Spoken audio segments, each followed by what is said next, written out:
What's poppin', calisthenics fam? So yes, I am here with a random whiteboard and brick background, but for good reason. I want you to be able to understand and visually take what I tell you and put it into play immediately. Maybe I speak too fast, or maybe you're from a different country and don't understand what I'm saying, and you really can learn from what I write. Well, now I have two different ways for you to learn. So today I wanted to tackle lengthening your biceps, and by the end of this video, you should be able to understand every part of it and if it actually can even happen.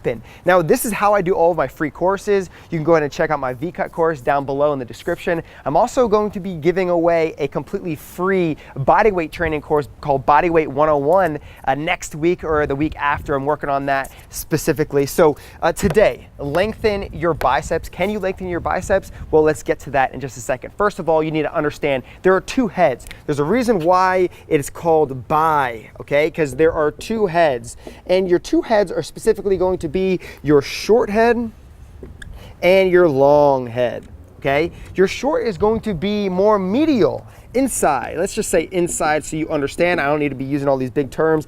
And then outside will be your long head. Now, if you look at your own biceps right now, I want you to do that. Look at your bicep. If you see the inside part of your bicep, doesn't that look a little bit longer, right?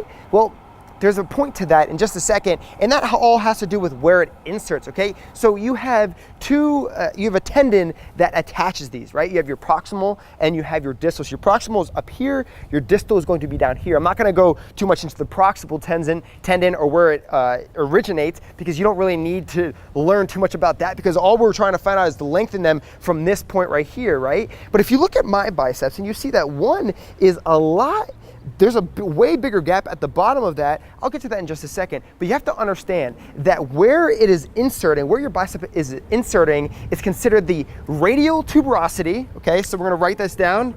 This is just going to be a lot of information for you. Tuberosity, just so you can be like, hey, my friends, I know where my biceps insert. And then you have your bicipital aponeurosis, okay? So your bicipital I can't spell. Do not take this. Aponeurosis. Okay, and this, no matter what, it doesn't matter if you train 1,000,000 times a year, it doesn't matter what you're eating, that is going to be your insertion no matter what, which means it is fixed, which means however your biceps are, wherever they're inserting, it's going to be there forever. That's just how it works. Now, if you tear something, yes, sometimes your bicep will get even shorter. I did not tear something in my biceps. A lot of people ask me that question all the time. But the fact of the matter is, can you legitimately lengthen your biceps? No, you cannot increase the length of where it inserts. And that's the thing that people get a lot wrong all the time. Now, there are different things that you could be doing, and I'll get into that in just one second. But first thing I want you to understand is the actions of the specific biceps, because if you don't know how to work them correctly, then you won't even be able to build size. You won't even be able to make them appear like they are lengthened, right? So your actions of the biceps are going to be, flexion and supination, okay? And so you understand what flexion and supination are. You guys already know what flexion is, right? So if you take a bicep curl or whatever and you're doing flexion, this is going to be flexion here.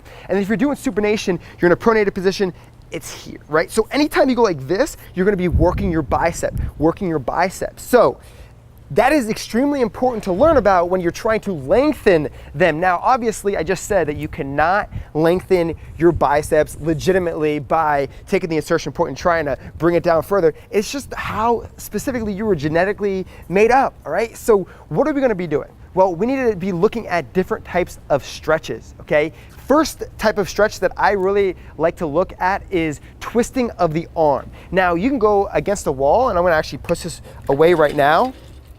You can go against the wall, okay? And you're in this position here. Oh my gosh, she's about to run into a car.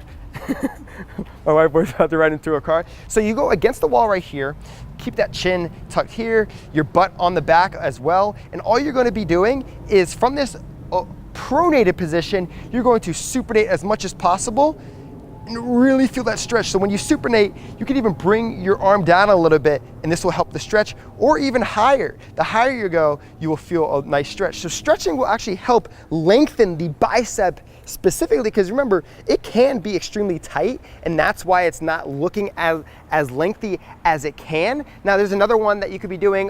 You can go on the wall and put your hand here right behind you posteriorly, and you can just bend down and lean forward, or you can find a table and do the same stretch. But there's many different exercises that you could be doing to really try and lengthen. I'm gonna keep on saying quote unquote lengthen, because that's what you're really trying to figure out, right? But we all know that it's already fixed. You can't really lengthen the actual insertion of that. So different stretches will definitely help that tension in that area and really stretch it out, which will help look or appear lengthened. And then also foam rolling. You can do a lot of foam rolling. This is myofascial release, and this will help take adhesions out of there, knots, and it just will overall make your muscle a lot lengthier so it can contract a lot more effectively. And that's the final thing that I actually want to talk about. So when you're talking about contractions and you're talking about building the peak of your bicep, what will make your bicep appear like it's longer or bigger or anything like that? Well, first of all, you have to be focusing on the force and that you're providing through the whole movement. So what specific exercises are you doing, and how is that force being applied? Now, when you talk about force, you want the force to be applied throughout the whole movement. You don't want just half of a movement, because then you're only working at that specific angle. And what I mean by that is, if you talk about isometric contractions, isometric means it's like a fixed position, okay? You have concentric, which are moving to shorten the muscle. You have eccentric, that is lengthening the muscle. Now, if you're isometrically contracting at this fixed position, you will only get stronger at this position. You will only be able to build the muscle at this position. Now, in order to make sure you're exerting maximal force throughout the whole movement, you have to do specific exercises that will lengthen the movement and go through the entire one. Now, if you're cheating, and let's just say you're doing bicep curls and you're only going to here, you're only working this part of the bicep. Now, if you're in full complete flexion of that elbow joint and then full extension, now you're getting that full amount of force that is required for it to be effective and efficient for your results. So when we talk about lengthening the biceps, I want to give you one exercise that will specifically help you, bodyweight training only, because like I said, resistance is resistance. Doesn't matter if you're using weights, doesn't matter if you're using your own body weight. Increasing variation will help you build the muscles that you want, and of course the diet and the nutrition that you're putting into play, okay? So when we talk about bicep headbangers, and the reason why I'm writing this right now is so that you can write it down for yourself and go to the park and do it. So you remember, bicep headbanger, not on a pull-up bar, but on dip bars. This is one of the movements that I do in all of my programs.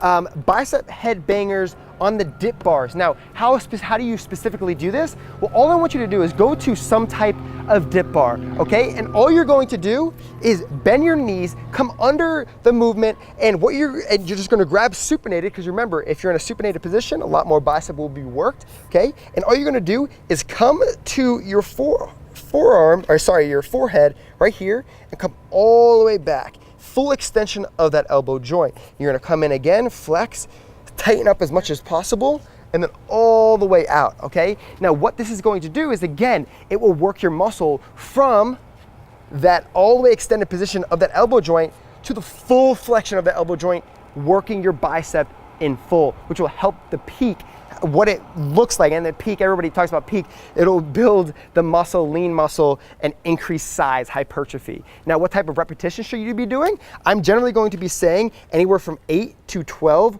reps with about a 45-second rest period, okay? So 8 to 12 repetitions, 45-second rest period. And with this, and doing about 4 sets, we wanna have higher volume. Remember, bodyweight training, we need higher volume in order to see the effectiveness being done.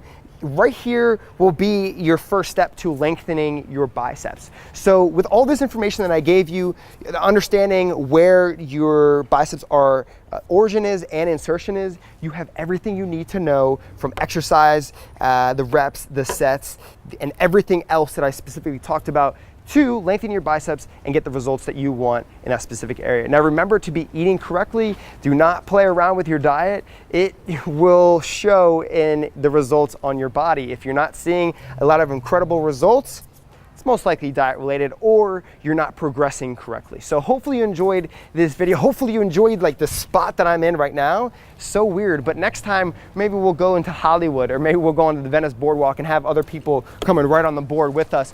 But again, hopefully you enjoyed. Give me a thumbs up if you did. Come back for more. We're gonna be doing this way more often. Thanks for tuning in. Subscribe if you haven't already.